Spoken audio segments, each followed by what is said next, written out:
10 होते थे, वो 80-100 है। ट्रांसफार्मर लेने के लिए आप जाते थे, कड़लू का सिंचित इलाका है, अब तो पानी गहरा हो गया। जब मुंडवा जाते थे तो नए ट्रांसफार्मर के पैसे देने पड़ते थे या किसी दलाल को पकड़ना पड़ता था। उस दलाली को खत्म कर दिया हनुमान बेनीवाल ने। क्यों सर, मुंडवा के अंदर आम किसान जाता है और शाम से पहले ट्रांसफार्मर लेके आ जाता है, और अय्यन अगर नहीं देता है तो उसको धमकाता है, मैं हनुमान जी को फोन लगाऊं या दे रहा कि नहीं दे रहा। इतना मजबूत मैंने आपको कर दिया। लेकिन मजबूत करने का मतलब ये नहीं है कि आप अपने ही नेता के खिलाफ हर कहीं वोट डाल दो ले जाके। चलो डाल दिया होगा 6 बार, 5 बार, 7 बार, 8 बार, अब कितनी बार डालोगे बता तो दो, कितनी बार खिलाफ डालेंगे हनुमान जी के। भाई मेरी तरफ से कोई कोर कसर रही, कमी रही तो मुझे बताओ कि आपने मुझे कोई काम बताया मैंने नहीं किया, बताओ मुझे। आप छोटा सा भी काम लेके आते हो, मैं उसी टाइम उस काम को करता हूँ। यहाँ कुछ लोग बैठे होंगे, उनको सरपंचों के चुनाव की पंचायती करनी है, उस पंचायती के अंदर वो लोगों को बरगलाते हैं और लोग तो मेरे जो नौजवान है मैं उनको भी कहना चाहूंगा, आप भी तैयार हो जाओ। जो सरपंच मेरा ज्यादा विरोध करे उसको इस बार टिका देना कर लो, टिकाओगे कि नहीं टिकाओगे, ये ध्यान रखना। और ऐसा टिकाना कि सड़क पे पत्थर फेंकता हुआ नजर आए, करोगे ना बस। ये ध्यान रखना भाई। सब अपना अपना सीटा सेक रहे हैं। कोई व्यक्ति कह रहा मैं तो मेरा वार्ड की तैयारी कर रहा हूँ, कोई कह रहा जिला परिषद की कर रहा हूँ, मैं तो सरपंच की कर रहा हूँ। अरे सरपंचों के वोटों में मैंने तो कभी भाग नहीं लिया भाई, मैंने तो कभी किसी को नहीं कहा इसको वोट दो उसको वोट दो। अब लोगों के अंदर क्या है बताओ मुझे। जहाँ कहीं भी काम निकाल लो, आवश्यकता पड़े तो 5 रिश्तेदारों को पकड़ के अरे साहब मैं थारा फलाना पड़ जाएगा यार, तो हम भी कहाँ जाए, हमें भी चिंता तो करनी पड़ती सबकी। आप क्या सोच रहे हो, जो आपके भी बड़ी बड़ी बातें करते हैं वो अंधेरे में मेरे से भी मिलते हैं। आपको समझ में आ गई बात, एक बार नहीं 1000 बार मिलता है और मिलना ही पड़ता है। इसलिए आप ये मत सोचो कि कोई कह रहा है वो सही है 100%, वो घूमते रहते हैं। इसलिए आपको भी, बीजेपी की सरकार है, भारतीय जनता पार्टी के लोगों से काम कराओ। उन्होंने आपको धोखा दिया बीजेपी कांग्रेस ने। ये कड़लू के अंदर जो कीचड़ पड़ा है, कड़लू के अंदर जो विकास नहीं हुआ, स्कूल में साइंस का सब्जेक्ट नहीं है, स्कूल की मरम्मत चंदा करके बना रहे हो। मुझे तो बताया बच्चों ने, मुझे बड़ा दुख हुआ कि स्कूल के लिए आप चंदा कर रहे हो, फिर मैं क्या काम आऊंगा। बोले साहब आपके पास तो आने ही नहीं दे रहे हैं कि हनुमान जी कन गया और स्कूल बनाई दी तो बोर्ड मान मिल जी, ईमान नीचे फेरे, नीचे चंदा कर लो, उधर मत जाओ। अरे मैं तो नए स्कूल बना दिए, नए कॉलेज बना दिए, यूनिवर्सिटियां बनवा रहा हूँ, तो कड़लू की स्कूल को खूबसूरत बना देता।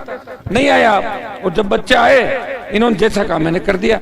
जितनी भी बिजली की बची ढाणियां थी तमाम निकाल दी, पानी का पैसा निकाल दिया। कड़लू पंचायत से भी उतना ही प्यार करता हूँ जितनी दूसरी पंचायतों से करता हूँ। हार जीत चलती रहती, लेकिन मेरे एक बात समझ में नहीं आई, योग्यता भी तो देखो आदमी की। कौन आदमी आपके लिए खड़ा होके लड़ाई लड़ सकता है और कौन आदमी आपके लिए दलाली कर सकता है। कि दलाल चुनोगे या नेता, क्या चाहिए आपको। तो नेता तो है नहीं उधर बीजेपी कांग्रेस में, तो नेता तो आरएलपी के अंदर ही है। वहां तो फौज है, उस फौज में अगर मान लो कोई भी आके कहते उधर खड़े हो तो विधायक बना छुप जाता वहां पे, पार्टियों के आदेश चलते। यहाँ 1 2 3 लोग कह रहे परिवारवाद, काय का परिवारवाद। खींवसर की सीट है, आपको मैंने कहा करो तैयार, मैक सिंह जी का बनो आप, मैक सिंह जी हम आपके साथ चल रहे हैं। जनता ने कहा साहब बाहर का उम्मीदवार मत लाना, हम वोट नहीं देंगे, घर से खड़ा करना है। तो घर से खड़ा करना है तो बल्ले को भी भगाना, बल्ला बार बार बोतल के आगे पीछे आ रहा था, सरकार ला रही थी। तो तय किया क्या किया जाए, इसे रणनीति के तहत इसको चुनाव के अंदर उतारा। मेरे तो 15 साल शादी हो गए, कभी हमें घूमते हुए साथ देखा क्या दोनों को, बताओ तुम लोग, नहीं देखा ना। इसलिए कि मोदी अमित शाह भजन लाल के चक्रियों को तोड़ना है, और चक्रियों को तोड़ने के लिए खींवसर का सर्व समाज इस चुनाव को लड़ रहा है। मुझे तो एमपी बना दिया आपने, 5 साल में एमपी रहूंगा और मजबूती से आपकी लड़ाई लड़ूंगा। लेकिन आप अगर मुझे इसमें ताकत दोगे और आरएलपी का विधायक अगर राजस्थान की विधानसभा के अंदर जीत के जाता है तो निश्चित रूप से आपके हक और अधिकार की लड़ाई लड़ेगा। भाइयों, इतना भ्रष्टाचार पंचायतों के अंदर मैंने देखा, ऐसे तो लोगों को मैं जानता हूं। आपके सरपंच तो कम से कम काम तो ठीक करते, तो उस वक्त मेरी बात सुनो, ऐसे ऐसे सरपंच देखे मैंने, वोट मांगते घूम रहे हैं, हर हाजिरी पे 50 रुपए उससे ले लेते हैं जिसका नाम लिखा रहे मस्टोल के। इससे बड़ी शर्मनाक नहीं बात नहीं हो सकती। और उन व्यक्तियों को भी अगर आप नहीं पहचानोगे तो मुझे लग रहा है फिर आप जमाने से 100 साल पीछे चल रहे हो। कितने 100 साल पीछे चल रहे हो आप जमाने से। लोग तो चांद पे पहुंच गए और आप मुंडवा से आगे नहीं जा रहे हो। मुंडवा से जयपुर, जयपुर से दिल्ली और दिल्ली से विदेश घूम के आगे। जो आपको बरगला रहे हैं वो मौज कर रहे हैं, अपने परिवारों का विकास कर रहे हैं। कुछ भी नहीं था, करोड़ों में खेल रहे हैं। आपको कभी वो रास्ता नहीं बताया कि ये रास्ता आर्थिक जो युग है, रास्ता किधर जाता है। इन बातों का ध्यान रखना है। कड़लू के अंदर बहुत बड़ा जो मैंने देखा, एक तो ये कड़लू के अंदर कीचड़, पानी की आवक और जिस तरह रोजमर्रा की बातें, तो मैं आपको विश्वास दिलाता हूँ इस बार आप चुनाव के बाद बैठ के तय कर लेना मुझे क्या करवाना है। जितना कहोगे सीसी रोड गलियों के अंदर बाहर तक सारी सीसी हम बना देंगे कड़लू के अंदर। और जो भी नया ट्रैक बनाना बता देना आप। कड़लू से बड़ा है कि सड़क भी मैंने ही बनाई थी, आपको पता सड़क नहीं थी। अब तो आपकी सड़क और भी निकल गई, कड़लू मुंजाड़ खुरकुड़ा। फेसबुक तो कोई चढ़ा देता है, मना कौन करे। आजकल तो हर किसी को अधिकार है। आजकल तो ये लोग देखते ही नहीं है। लोग यार पढ़ना ही कौन, छोड़ो, अखबार ही नहीं पढ़ते लोग।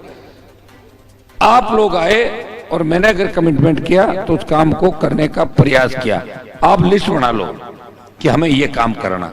मैं फिर आपको कह रहा हूं कि स्कूल के विकास के लिए कभी आपस में चंदा मत करना। ये हमारा अपमान है कि गांव के लोग चंदा करके स्कूल की बाउंड्री बनाए, कमरा बनाए और स्कूल को बनाए, तो फिर लोग हमारी तरफ उंगली उठाते हैं। इसलिए कोई भी बात हो, 4 आदमी आके कह दें, मास्टर जी कह दें कि हनुमान जी हमारी स्कूल के अंदर इतने कमरे चाहिए, इतने ये चाहिए और इतनी बाउंड्री, लैब, साइंस का सब्जेक्ट, जैसे बच्चे मुझे बता रहे थे। मैं आपको विश्वास दिलाता हूँ कड़लू की स्कूल को खूबसूरत बना देंगे और एकदम हाईटेक स्कूल बना देंगे। यहाँ डिजिटल, मैं घोषणा करके जा रहा हूँ, यहाँ डिजिटल लाइब्रेरी भी आपके कड़लू के अंदर बना देंगे ताकि बच्चों को पढ़ने के अंदर दिक्कत नहीं हो। क्या कह रहे हो? सारी बातें अभी एक साथ मेरे को पूछ लोगे क्या? वो रीजन अभी जब मेरे से बात जो है उनको पूछना कान में, ठीक है? थोड़ा उनको भी तो पूछो, दूसरे लोगों को, भजन लाल को पूछो, राहुल गांधी को पूछो, अशोक गहलोत को पूछो। सुनो तो मेरी बात, तुम कम दे रहे हो ना। अब के ठेक दो बोर्ड, आप ही बताए दो अगली बात। सुनो, भर दो पूरी पेटी अब गए, तो फिर पूछ लेना, यहीं बैठ जाओ कागज पेन लेके, चलो बजट लेके आ जाऊंगा। थोड़ा ध्यान रखो बच्चों, खाली ज्ञान मत दो।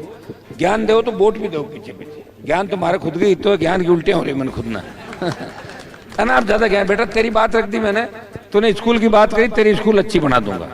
अब तो ये मत कहना कोरोना क्यों आया, मोदी लेके आया कोरोना, मैं नहीं लाया। अब ये मत कहना कि लंपी क्यों आई, लंपी मोदी लाया।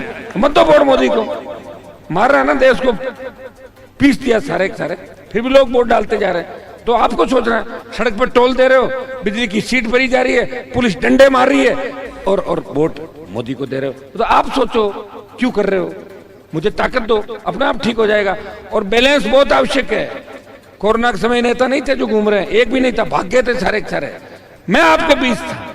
देश में पहला 50 लाख रुपए अगर कोविड के अंदर दिए तो नागौर के सांसद ने 50 लाख रुपए देके वेंटिलेटर खरीदवाए और तमाम जगहों आपकी, और 300 ऑक्सीजन सिलेंडर 80 की जगह करवाए।